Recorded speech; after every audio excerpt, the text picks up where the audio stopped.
we can shield ourselves through the most dangerous period by using the sheer weight of any material.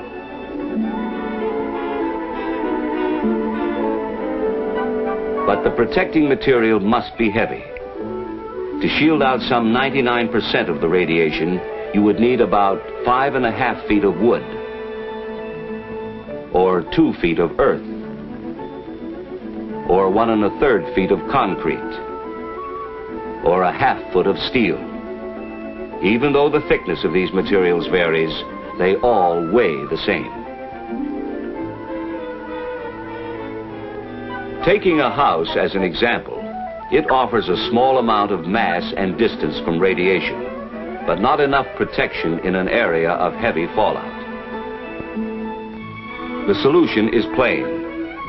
Fallout shelters are the best defense against nuclear radiation. Whether in a home for a single family or a large community type in an apartment building, they offer the kind of protection from radiation you would probably need in case of a nuclear attack.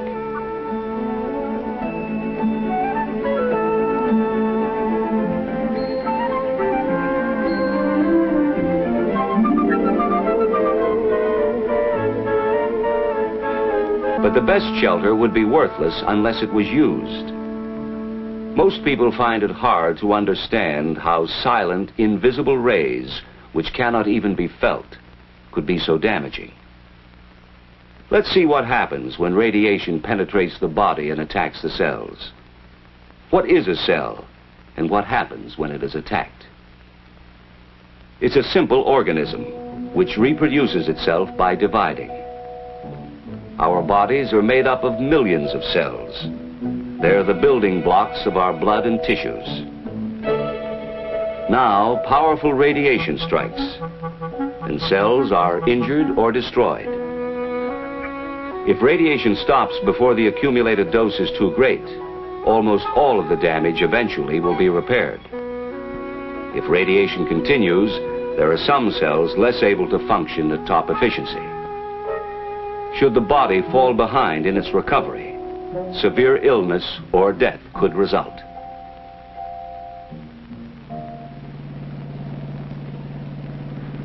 The key, then, is the amount, the total dose of radiation received. We measure radiation the same way speed is measured by a speedometer.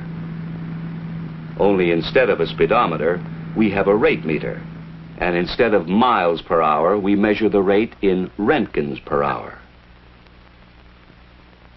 We need another device, called a dosimeter, to record how much radiation a person has accumulated over a period of time. In the same way we record accumulated distance in miles, the dosimeter records accumulated dose in roentgens.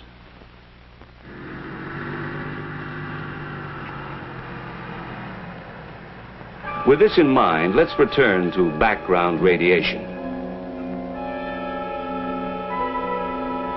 In an average lifetime, a person might expect to accumulate about 10 roentgens from his natural environment.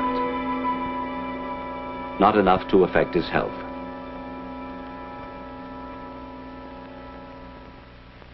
This same healthy person would need medical care if he received more than 200 roentgens within a few days. 300 roentgens in the same period would cause severe radiation sickness or possibly death. And as we go beyond 300 roentgens, the danger of death increases rapidly. So now we see why shelter is vital. The difference between accumulating a large dose because of little or no shielding and a small dose because of adequate shielding is the difference between death and life. No clothing, of course, could possibly provide enough shielding. However, if you were to be in the open during fallout conditions, clothing would keep the particles from touching your skin. There is no such thing as a fallout suit, but ordinary clothing would help until you could reach the safety of a shelter. Then the fallout particles can be brushed off and outer clothing removed. If fallout settles on your food, the food itself is not harmed, since radiation damages only living tissue. And you can easily decontaminate it using almost the same methods you use in everyday food preparation. Actually, even if you accidentally swallowed some fallout particles, it wouldn't kill you. The effects, if any, probably wouldn't show up for years. Still, since there is a possibility of long-term effects, such as shortened lifespan, cancer, or hereditary damage, it's wise to remove the radioactive particles by simply washing, wiping, or peeling. But it's vital to remember this: neither water nor chemicals can destroy radioactivity. The fallout particles can only be moved or washed away. Only time can reduce their potency. And what of water? Well, here again, the same rules apply.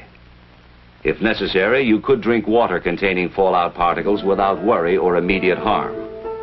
But chances are you wouldn't have to for long, for water helps to wash itself through the natural processes of sedimentation and filtration.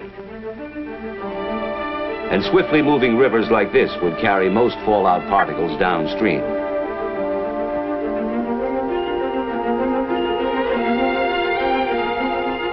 In still waters, most particles would settle quickly to the bottom. Others might remain suspended in the water for a long time, while a small percent of the radioactivity would dissolve.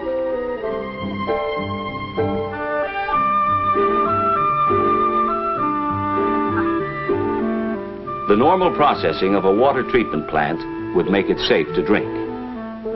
And water coming from a covered well would be safe from radioactive contamination. There is no problem with breathing, for air is not contaminated once the fallout is on the ground. Fallout is not a poison gas. If ventilation is needed in a shelter, a simple inverted U fitting on a ventilating pipe would keep fallout particles from entering the pipe and getting inside.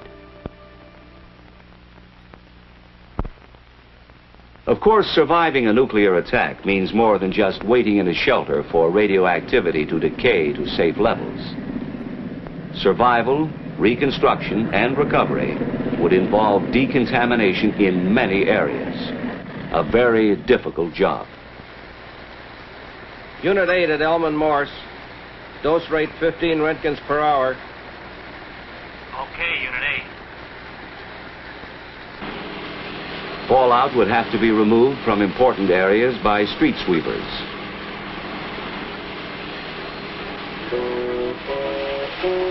And the remaining particles could be flushed out of the way.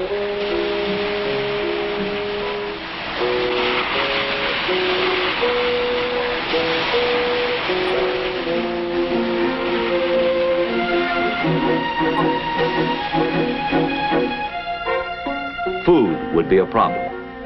After a nuclear attack, we would first use existing food supplies from shelters, markets, and surplus food storage. When fallout had decayed to safe levels, people could begin to work in the fields for limited periods of time. In a few areas, the land would not be suitable for food, but such crops as cotton could be grown.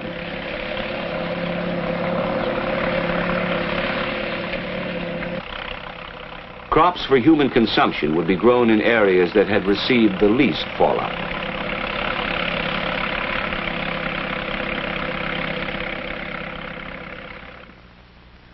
The reason we would be able to grow and eat food planted in this land is that the transfer of radioactivity from soil to plants is extremely low.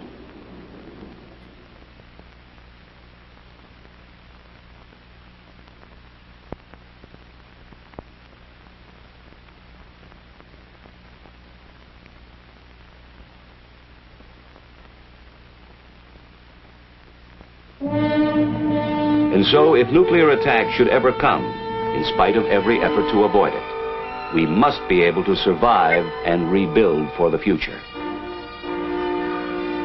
But survival can only come through knowledge. The basic facts we must all know are relatively simple.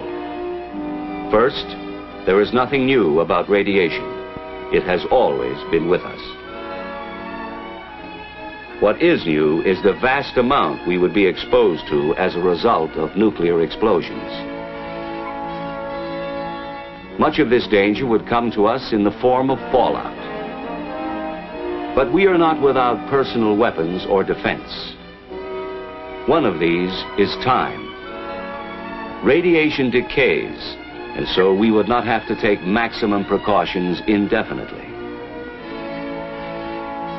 Another defense is distance. Radiating particles 50 feet away, for instance, would not affect us as much as particles a few feet away. And our third defense is mass. Any material with enough weight will keep the penetrating rays from hurting us. The greater the weight of the material between us and the particles, the safer we would be.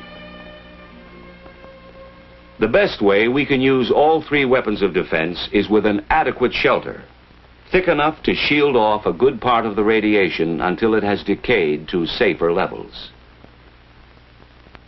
When radiation attacks, the cells of our body are damaged. Most of them can repair themselves if the total dose over a period of time is not too high. Even though the rays penetrate our bodies, causing damage, they do not infect us and make us or anything else radioactive. That's why food remains good no matter how much radiation has passed through it. Fallout accidentally swallowed with water or food will do you no immediate harm, but for long-term safety, it's best to wash, wipe, or peel the food and filter the water. Even if you were caught outside under fallout conditions, ordinary clothing would keep the radioactive particles from touching your skin, but you would still need to find shelter quickly. If we remember these facts, if we act on them intelligently, we can increase our chances of surviving nuclear attack. And the key to survival is adequate shelter. That is why the federal government has a nationwide fallout shelter program. The goal is adequate fallout shelter space for every man, woman, and child. And this goal can be reached. For with knowledge of radiation, we can face the facts about fallout, take action to protect ourselves, and learn how to live in the nuclear age.